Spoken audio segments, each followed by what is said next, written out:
you know the beautiful Lisa Niemi Swayze DePrisco. How are you? Good. How are you doing? I'm great. It is so great to see you, and so great to see this incredible place. It's really come together beautifully. We're so happy about it. Right? Very excited. And how about all the balloons in the outside there? Oh my goodness. You guys will have to show you a little later on. The balloons they were fabulous. Yes, yes. Including, I have to say, okay, everyone needs to check out my beautiful necklace. Unfortunately, it's on borrow, so I have to give it back, right? Yeah, it's stunning. Right? Isn't it? It is totally stunning. stunning. And the earrings Yeah. and the bracelet, you have to check out the place for sure. Well, let's get to talking about Miss Lisa. So if we can my get a favorite chance, subject, right? Exactly. Okay. If we can take everybody through a little bit back down memory lane, and let's go to, kind of back to your first Cinderella story, I call it, with your love, your husband of 34 years, Patrick Swayze. And so do you remember that first time you met? You were 14. Right? Yes, I was around 14. We had seen each other from afar. He had this terrible reputation of being egotistical, and you had to raise the roof to let his head in. And, really? And then I was like, oh, I'm this outsider. I'm supposed to be this bad girl, which I wasn't really. Right. But so we kind of saw each other, and then our first contact was, which didn't help his reputation as a Casanova. I was walking in the theater that we were doing shows in, and he was walking out, and he reached over and pinched me on the butt and said, "Hey, cutie."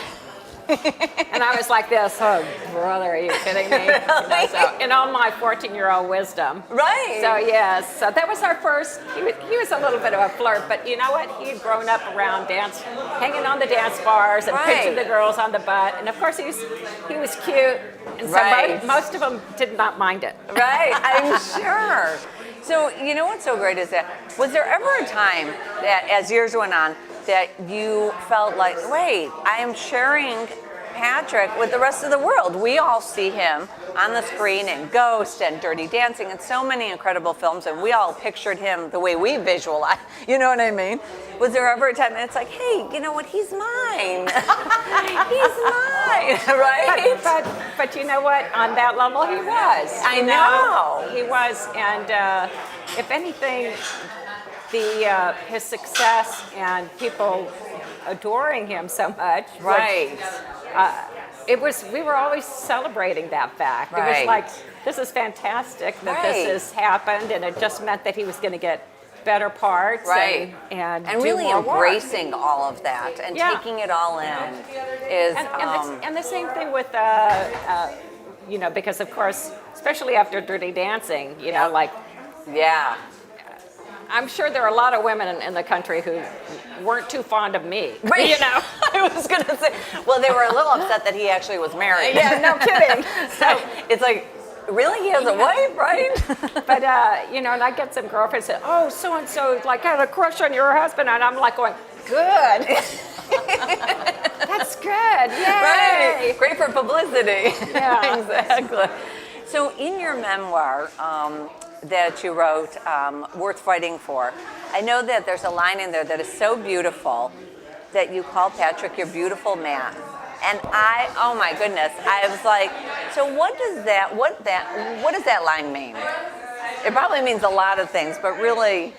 Well, as Patrick was beautiful on the outside, but also beautiful on the inside. Yeah. And I know right from the very beginning when we first met each other, and we were trying to figure each other out, there was still something inside of him that I looked at and I just felt pure gold.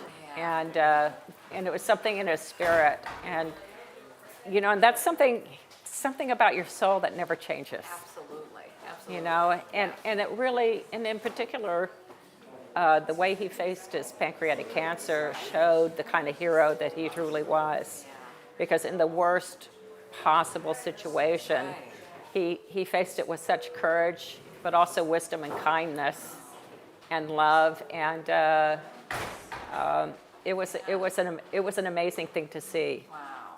He was like everything good you could ever want to see in a man. Right.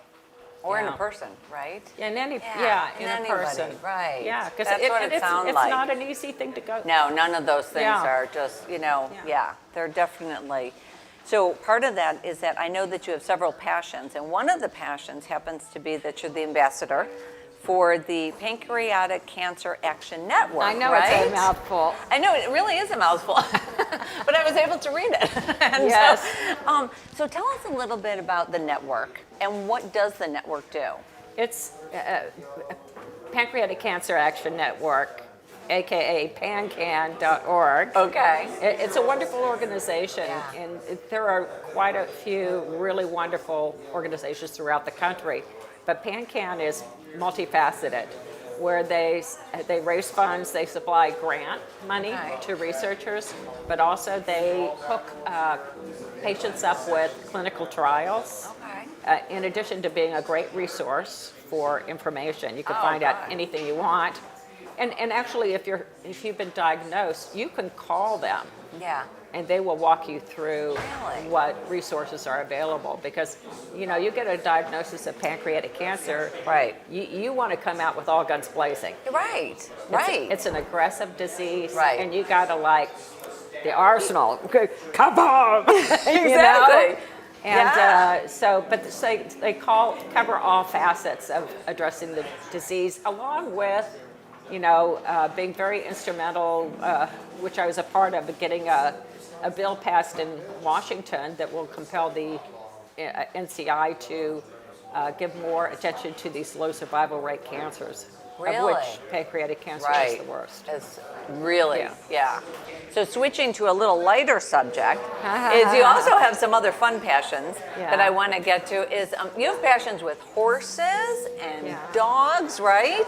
And so Yes. tell us I'm a about pilot. You're a pilot. I mean, okay. So is there anything that you haven't done yet? You know what? My new mother-in-law always teases, because Albert, my husband now, Right. Albert, he'll take Right. videos of me doing carpentry and show them to his mom. She goes, "Is there anything she can't do?" Oh, Right. that's right. She's not a doctor. Right. Well, she can be. Maybe. So now we're going to take everybody back a little bit. We're going to go to the present, and we're going to talk about your second Prince Charming, and that is your husband, which is Albert, which is A.M. DePrisco. So that's where this all comes from. Yes. And so I think everyone wants to know, how did you guys meet? Right?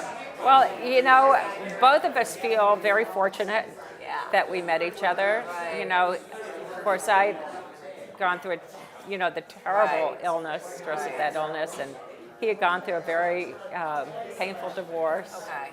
And we were introduced by mutual friends, Right. both of which we've known for over 30 years. Wow. But Albert and I had never met because he was on the East Coast, I was on the West Coast. Right. Little time difference. Of course, I was married, and there Right. wasn't any reason to meet. Right. And, Well, this beautiful necklace, I'm just saying. it's so funny because I've never really been a jewelry person, That's funny. but I'm learning. I learned very Right. quickly. Exactly. I learned quickly, and Right. I have a great appreciation for Right. jewelry now that I didn't have before. I met Albert, Exactly. and Albert has the most wonderful taste. And actually, early on when we were dating, he says, "I want to go through all your clothes with you." Really? And yeah, what you should keep. I was Right. like, what girl has their Right. date say, "I want to go through your closet"? He's hired as a stylist. We didn't even know. He's very creative, and he's taken actually a lot of pieces of jewelry that I did have that I Right. wasn't wearing and redesigned them for me. Wow. And so So there is yeah. definitely Yeah. huge perks to there are definitely huge perks to marrying an incredible jeweler.